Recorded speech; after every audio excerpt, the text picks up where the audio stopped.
Pessoal, um vídeo com muitas informações para vocês, inclusive uma delas dando conta de que houve um pedido de prisão contra um deputado do PL, gente.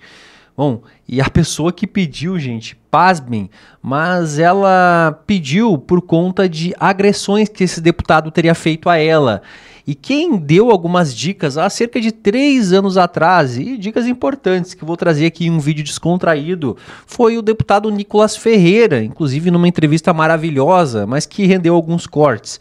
A gente vai comentar sobre isso, gente, tem muito assunto para falar. Curte, comenta e compartilha, porque o Debate em Foco, ele tá no ar. Pessoal, a gente vai começar logo com essa informação, gente, do Gilmar Mendes. O ministro do STF parece não ter gostado nada dessa PEC, gente, que é uma proposta de emenda à Constituição. Bom, tem um pacote STF que vem rodando aí no Congresso e que, na verdade, aí a ideia é justamente essa, né, gente? Tentar diminuir aí alguns poderes do STF. E isso não caiu nada bem lá no STF. A gente seria meio óbvio, né? Bom, acontece que o Gilmar Mendes, o ministro, já tinha inclusive declarado que esse tipo de medida, essas PECs, elas por fim poderiam acabar inclusive no próprio STF para eles validarem ou não a constitucionalidade. Mas ele acabou dando uma entrevista e falando de uma em específico, que é uma proposta de emenda à Constituição que fala que ministros do STF não poderiam ser ministros também do TSE. Ou seja, não poderiam trabalhar no TSE, né, gente? Que aconteceu há pouco tempo atrás, inclusive com o ministro Moraes. Acontece então que a matéria dá conta de que o Gilmar Mendes, ele realmente foi para cima, gente. Falou o seguinte: não faz sentido proibir ministros do STF no TSE, diz Gilmar Mendes. O decano do Supremo disse que a Justiça Eleitoral historicamente conta com ministros do STF e sendo dessa forma deu certo. Ou seja, nas palavras do Gilmar Mendes, está dando certo até agora. Abre aspas porque ele disse: os presidentes e vice-presidente do TSE são ministros do STF. Foi a Justiça Eleitoral que criou a urna eletrônica, que inovou a eleição no Brasil e deu agilidade à apuração dos votos. Fecha aspas. Bom, acontece, gente, que então, aqui tá dando mais algumas informações dessa PEC, que, ao que consta, gente, ela foi muito aceita aí por alguns parlamentares, justamente porque em apenas 3 dias ela já tinha conseguido 24 assinaturas, sendo que teria que ter as 27 para o texto poder avançar. Tudo indica que esse texto, de fato, deva avançar, gente. E aí, o que vocês acham disso? O ministro Gilmar Mendes parece não ter gostado nada dessa situação, gente. Ele queria que realmente continuasse assim. Eu quero a opinião de vocês aqui embaixo. Pessoal, agora eu preciso falar da Cristina Grêmio. Gente, ela estava dando uma entrevista pro pessoal aí do Besterol, que de alguma forma ou outra tentou encurralar ela, da época em que ela era jornalista. Gente, ela acabou dando uma lapada na turma da esquerdola jornalística. Gente do céu. Bom, assistam comigo e vejam esse trecho porque tá maravilhoso. A Cristina tá demais, gente. Nos últimos tempos, em veículos como Jovem Pan ou Gazeta do Povo, a senhora fez críticas muito duras às instituições e a autoridades brasileiras, em alguns casos insultuosas, como no caso citado. A senhora considera possível, como governante de uma capital, caso seja eleita, manter essa retórica ideológica? Faz algum meia-culpa sobre isso, candidata? Primeiro, não foi retórica ideológica. Segundo, não foi isso que eu disse. Terceiro, a Jovem Pan fez um acordo e esse processo está encerrado. Não há nenhuma condenação envolvendo o meu nome e, nesse caso, nem mesmo envolvendo a Jovem Pan. Mas é importante esclarecer que esse ministro foi criticado quando era advogado do então condenado Lula, que estava na prisão e condenado, vamos lembrar, em 3 instâncias por mais de 20 juízes. E eu acompanhei isso muito de perto, porque foi na minha cidade que se deu essa investigação, e foi na minha cidade que os advogados, inclusive, deram declarações e que confirmavam, em muitos casos, e aí também outros presos confirmavam, em muitos casos, aqueles crimes de corrupção e de lavagem de dinheiro atribuídos ao atual presidente Lula, e na época presidiário. Ele estava na prisão. Zanin só entra com esse processo contra a Jovem Pan quando ele ganha o status de ministro. Inclusive, na inicial do processo, ele usa disso várias páginas ali para descrever eu, ministro do Supremo Tribunal Federal, enfim. Eu não tenho nenhum problema com o ministro Cristiano Zanin. A minha crítica na época, e que está completamente tirada de contexto, foi ao advogado do então condenado Lula, né, na época ex-presidente, por conta dos crimes de corrupção e lavagem de dinheiro, que ele foi condenado tanto na Justiça Federal de Curitiba, na 13ª Vara, quanto no TRF4 em Porto Alegre, segunda instância, e no STJ em Brasília. 3 instâncias de condenação. E eram processos dos quais ninguém questionava. Essa era a minha crítica do momento. Eu não retiro nada do que eu disse ao longo da minha carreira. O que eu tenho mantido é coerente com os meus valores, com os meus propósitos de vida. Eu respeito quem tem opiniões contrárias, mas obviamente que eu, na posição de candidata e na posição especialmente de prefeita, não teria a postura de jornalista. Eu não estaria atuando como jornalista, muito menos como jornalista de opinião, e sim como representante de uma população inteira. Não tem como, né, gente? Cristina tá muito bem. E aí, o que vocês acham? Ela vai ganhar, gente? Bom, eu tô aqui com a minha torcida. E qual é a tua aí? Comenta pra mim aqui embaixo. E falando em patrolada jornalística, o que foi aqui que fez o governador Zema lá de Minas Gerais, gente? Ele simplesmente acabou também com as perguntas militantes. Vamos dar uma conferida, porque realmente foi demais também, gente. Esses próximos 2 anos ainda. Do lado do Bolsonaro, candidato a presidente ao lado de Jair Bolsonaro? Então, vamos ver essa situação dele, né? O ideal seria que ele representasse a direita, né? Ele é que resgatou a direita no Brasil. Né? Tudo muda, né, na política. O senhor acredita não é que isso pode mudar? Que essa inelegibilidade pode mudar até lá? Eu acho que sim, tudo muda, né? Aqui no Brasil, de repente, alguém é condenado e ninguém esperava, né? E alguém é descondenado também, não é isso? Nós já tivemos tantos descondenados aqui, por que não? Que lapada do Zema, né, gente? Bom, eu vou trazer pra vocês agora um negócio bizarro, né, gente? Olha só a que ponto chega.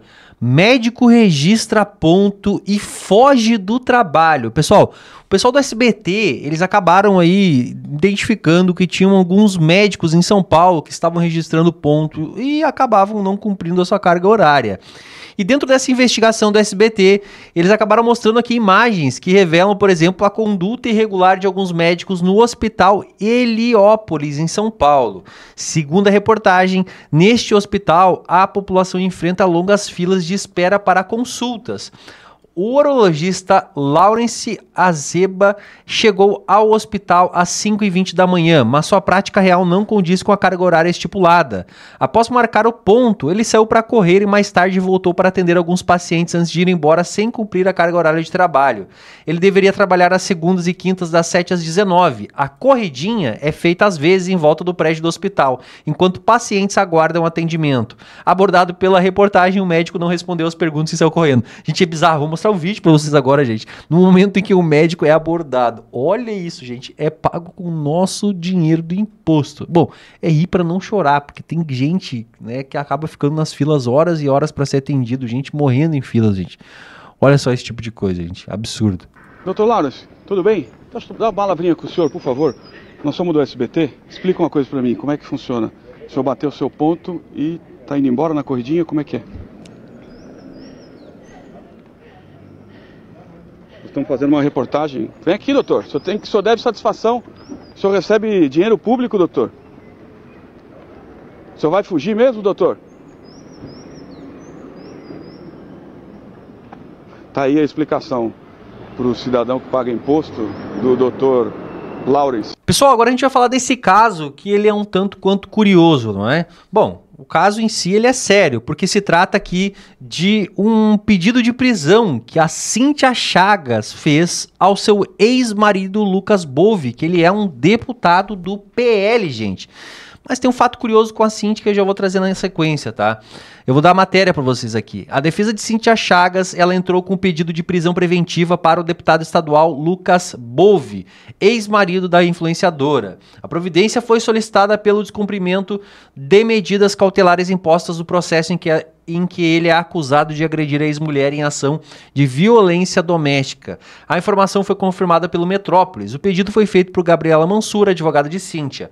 A profissional ainda solicitou a abertura de um inquérito policial por crime de desobediência relacionado a uma medida protetiva concedida para a influencer na última semana. Por determinação judicial, o deputado não poderia ter se manifestado direta ou indiretamente sobre o assunto nas redes sociais, o que, segundo a advogada, foi descumprido. Na semana passada, Lucas comentou sobre o caso na tribuna da Alesp e nas redes sociais. Abre aspas o que ele falou, gente. Jamais encostaria a mão para agredir uma mulher. E a verdade será reestabelecida. Acontece, gente, que a Cíntia, ela tá aqui, uma mulher muito bonita, muito apresentável, que se diga, ela está aqui em fotos, então, com o Lucas Bove, acabou fazendo, na verdade, uma entrevista com o Nicolas Ferreira, há cerca de 3 anos atrás, gente, que acabou viralizando, inclusive, alguns cortes, né, porque ali ela fez algumas brincadeiras com o Nicolas, que, obviamente, que o pessoal, né, ia reviver isso. E eu vou trazer para vocês com detalhes agora, conselhos que o Nicolas estava dando para ela justamente sobre questões amorosas, gente. Olha só, na época que o Nicolas ainda estava, digamos que namorando, ele nem casado estava e nem filho tinha. Olha só, gente.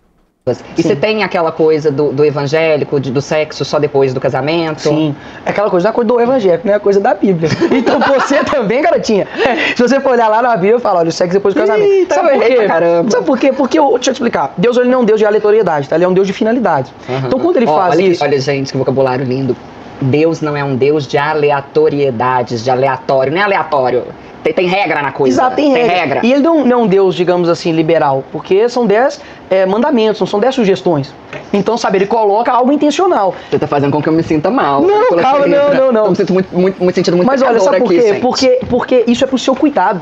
E a gente ignora. Quem sabe melhor do que vai ser pra sua vida do que aquele que te criou? É.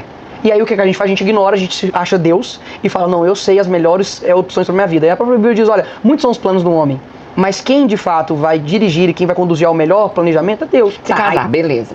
Vai fazer o sexo lá depois do casamento. E também não vai se separar não, se der errado? Não, o casamento, olha, o casamento não é uma tentativa de jogo, vamos ver se vai dar certo. O namoro é um momento pra você não ver as qualidades, mas pra você ver os defeitos. Tá. E muita gente namora ignorando muitos sinais. Então essa de, do nada o cara se transformou. Do nada a menina se transformou. Peraí, você teve vários momentos pra você ver essa pessoa. Mas pode acontecer. A pessoa muda. Você se casou com a menina tinha 25, ela não vai ser a mesma com 35. Então não, mas existe, você tem ali princípios.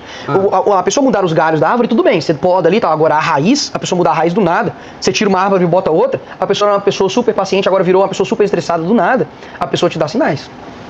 Eita, que eu não tô vendo esse sinal de então, nada, mas você pode não ter você não quis ver os sinais, pode ter sido isso também. A gente tem que olhar pra gente, ser sincero, falar, eu ignorei. O cara era bonito, gente boa, me levava pra uns restaurantes bons aí no Rio de Janeiro, e agora, eu ignorei o que ele era. O passado dele, aquilo que ele tem como certo. Minha mãe sempre falou 2 coisas pra mim, meu filho, você vai prestar atenção na sua mulher, como ela trata a mãe dela e se ela faz a unha. A minha mãe sempre falou isso comigo. Olha lá, a unha tá top e você também cuida sua mãe muito bem, né? Muito. Ou seja, aí, homens. Não, eu ia falar você pode me pegar. Ou seja, homens. Tá disponível aí, ó. Entendi. Gente, foi uma brincadeira, meu amigo. Daqui a pouco os cortes. Exatamente. Cíntia quer pegar Nicolas Ferreira. É mais fácil eu pegar o pai. Não, tô zoando, brincadeira. Meu pai, tipo assim. Meu pai tá assim. Gente, chaga tanta pai de Nicolas Ferreira. Muitos cortes aqui. Não, porque na verdade que eu gosto de homens mais velhos e o Nicolas é muito novo. Tá, deixa eu te perguntar mais uma coisa aqui. Vamos lá. Então tá aí, gente. Foi uma entrevista que teve alguns momentos meio desconcertantes, mas de fato foi uma entrevista muito boa. O Nicolas, inclusive, se emocionou nessa entrevista, né, gente? Eu não vou acabar aqui sensacionalizando aqui esses momentos. Foram momentos aí mais picantes, digamos assim, mas que ao mesmo tempo foram, né, brincadeiras ali, mas que eu considero, pra quem não olhou, realmente vai lá assistir a um Nicolas de 3 anos atrás e que já se mostrava realmente muito amadurecido, né, gente? Bom, curte, comenta e compartilha. Se tu não é inscrito, te inscreve, gente. Vídeos todos os dias. E fiquem ligados, porque logo mais já pode ter um vídeo novo aqui no canal Debate em Foco.